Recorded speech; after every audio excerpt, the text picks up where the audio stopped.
Em nome do Pai que me criou, em nome do Filho que me resgatou, em nome do Espírito Santo que me santificou, divina vontade reina na minha vontade. Ó minha mãe, eu te amo e tu me amas. Dá-me um gole da vontade de Deus para a minha alma e abençoa, Mãe, para que todas as minhas ações sejam feitas diante de vossos olhos maternais. Amém. Suprema Majestade, eu venho em sua divina vontade, em nome de todos, do primeiro ao último homem que existirá na terra, para dar a ti as homenagens que tendes direito, as adorações, os louvores, o amor que cada criatura lhe deve, as ações de graça e fazer todas as reparações por todos e por cada pecado. Vem, Senhor, na tua divina vontade, dou-te a minha vontade humana, por meio do Imaculado Coração de Maria, que possui todos os dons e os frutos da divina vontade. Vem, divina vontade, nessa ação que estou a fazer e em todas as ações que eu farei durante este dia. Amém. Fiat.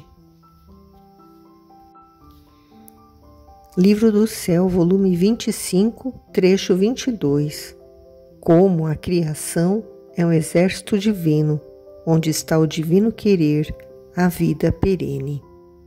Luísa escreve: meu abandono no fiat divino continua, e seguindo seus atos que fez em toda a criação, queria dar a glória a meu Criador que cada coisa criada continha, porque apesar de cada coisa criada ser gloriosa, nobre, santa, de origem divina, porque é formada pelo fiat criador, mas cada qual possui uma propriedade distinta uma da outra, de modo que cada uma dá a sua glória àquele que a criou. Cada coisa que foi criada no ato da criação foi criada para dar glória a Deus. E apesar de que cada coisa criada ser gloriosa, porque possui a glória de Deus, ser nobre, ser santa, ser de origem divina. Por que de origem divina? Porque é formada pelo fiat criador. Quando Deus pronunciou fiat, tudo foi criado. Mas mesmo assim, cada coisa, ela possui uma propriedade distinta da outra. Cada uma tem um seu modo de dar glória àquele que a criou. Então, enquanto minha pequena e pobre inteligência se perdia na criação, meu doce Jesus, movendo-se em meu interior, me disse: minha filha, cada coisa criada tem seu ofício especial, segundo como Deus as criou. E todas me são fiéis no ofício que cada uma possui, dando-me glória contínua e distinta a uma da outra. Então, ele quer dizer, Jesus está explicando que cada coisa criada tem um ofício, tem uma forma de trabalhar, segundo a forma que Deus criou. Por exemplo, a vaca, por exemplo, ela tem um ofício, que é produzir leite para alimentar, os filhotinhos dela, para alimentar a criatura, O sol ele ilumina, o sol ele aquece, o sol ele faz germinar as sementes, ele faz as cores das flores, serem formadas. Cada um tem o seu ofício e cada uma é fiel no ofício que cada uma possui. E elas sendo fiéis a esse ofício, elas realizando aquilo pela qual elas foram criadas para realizar, elas dão uma contínua glória a Deus e uma distinta da outra. Então Deus recebe várias glórias, por tudo o que Ele criou. E Ele diz: a criação é meu exército divino, unida e inseparável, enquanto são distintas, e todas correm sem jamais deter-se, com o único fim de glorificar a seu Criador. Jesus compara a criação como um exército divino, que estão unidos e inseparáveis, ao mesmo tempo que são distintos, que são diferentes uns dos outros. E todos correm sem jamais parar, com a única finalidade, que é glorificar seu Criador. É como um exército, quem a faz de general, quem de capitão, quem de oficial e quem de pequeno soldado, todos atentos a servir o rei, cada um em seu posto, em perfeita ordem e fiéis ao exercício de cada ofício. Então, cada coisa criada tem uma função e uma hierarquia, podemos se dizer, né?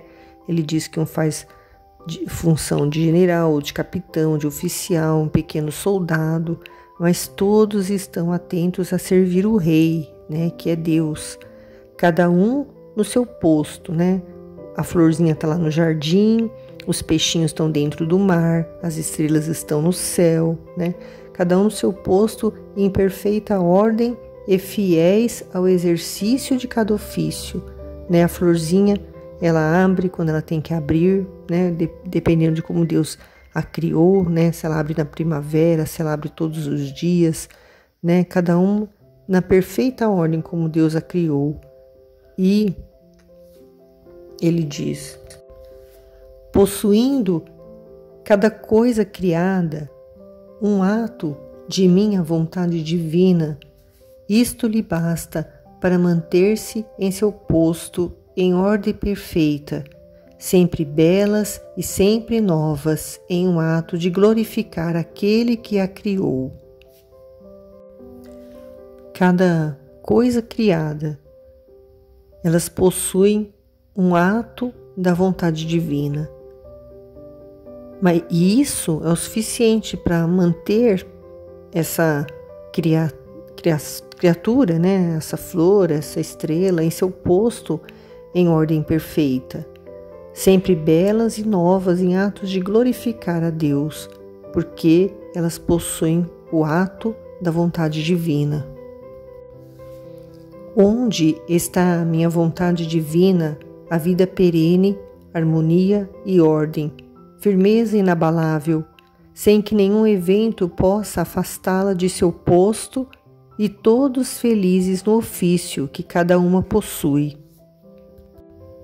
Então, onde está a vontade divina, que foi a que deu origem a toda a criação?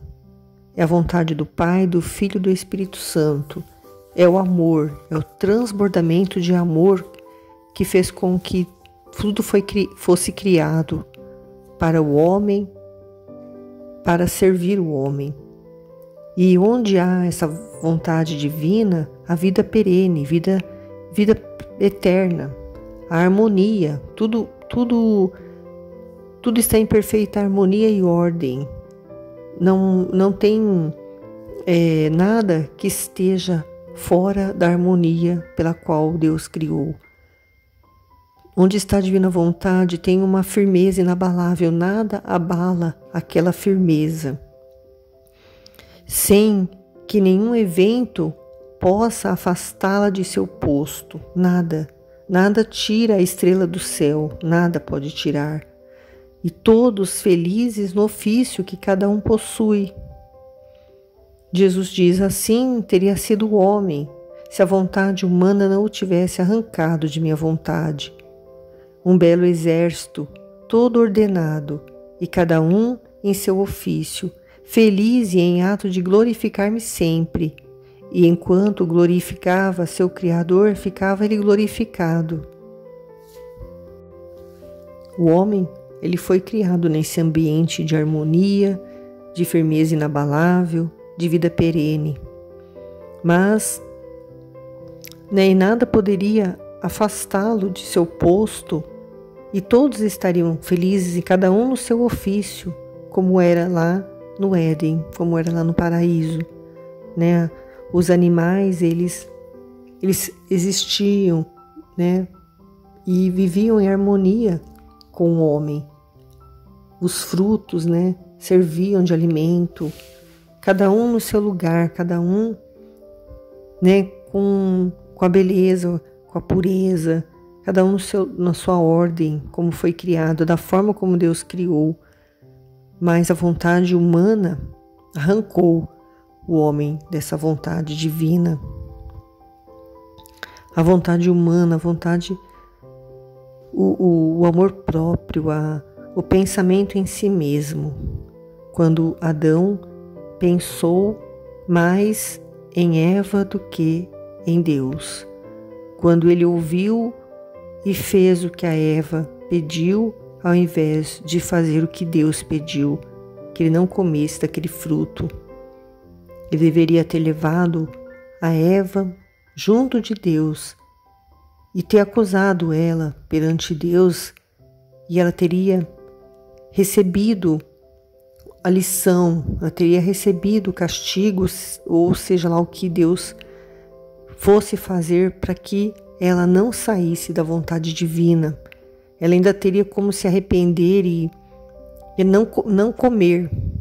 Ela teria compreendido, Deus teria explicado para ela o que ia acontecer realmente se ela fizesse aquela ação, que era a desobediência. Mas ele não fez isso. Ele se uniu a ela.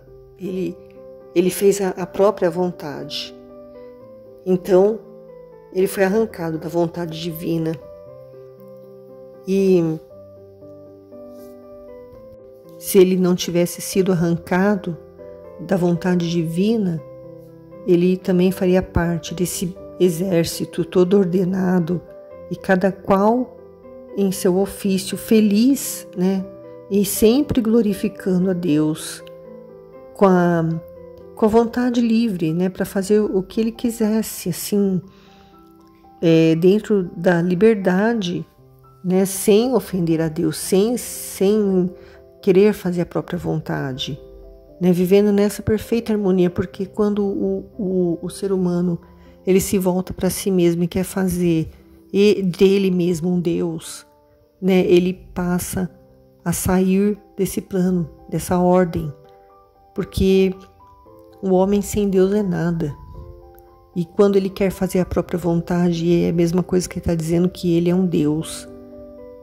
Então ele não pode continuar, né, unido a Deus se ele está com a soberba, se achando que é igual ou melhor a Deus. E foi isso que aconteceu. E então Jesus diz no final: por isso eu quero que o meu Fiat divino volte a reinar no meio das criaturas, porque eu quero o meu exército todo ordenado, nobre, santo e com a marca da glória de seu Criador. Por isso, então, nós estamos aqui, né, divulgando esse livro, divulgando esse conteúdo, né, fazendo com que todos conheçam essa santidade divina, que é a vida na divina vontade. Estamos sendo formados a partir do momento que estamos lendo e colocando em prática no nosso dia a dia, né, a vida na vontade de Deus, fazendo, né, a vontade dele, vivendo o que ele quer para nós dia a dia, sem nos pensarmos em nós mesmos, sem nos voltarmos para nós, sempre pensando com o pensamento de Deus, que é um pensamento universal, um pensamento que pensa nas almas todas, de todo o universo, presente, passado e futuro. Nunca pensar em si mesmo, porque foi isso que fez com que o pecado da desobediência acontecesse. E se não tivesse acontecido, viveríamos assim, né? Nesse exército, né? Todo ordenado, todo nobre, né? Nobreza de reis, né? Porque Jesus ele não quer príncipes e princesas nesse reino, ele quer reis, todos reinando junto com ele, né? Com Nossa Senhora, que é a rainha da divina vontade, no reino da divina vontade, que é o cumprimento do Pai Nosso que vai acontecer na terra como no céu, a vontade de Deus, né? O reino da divina vontade. E aí onde todos viverão assim dessa forma, né? Ordenados, nobres, santos, com essa santidade divina, a santidade do próprio Deus e com a marca da glória do seu Criador. Amém. Fiat.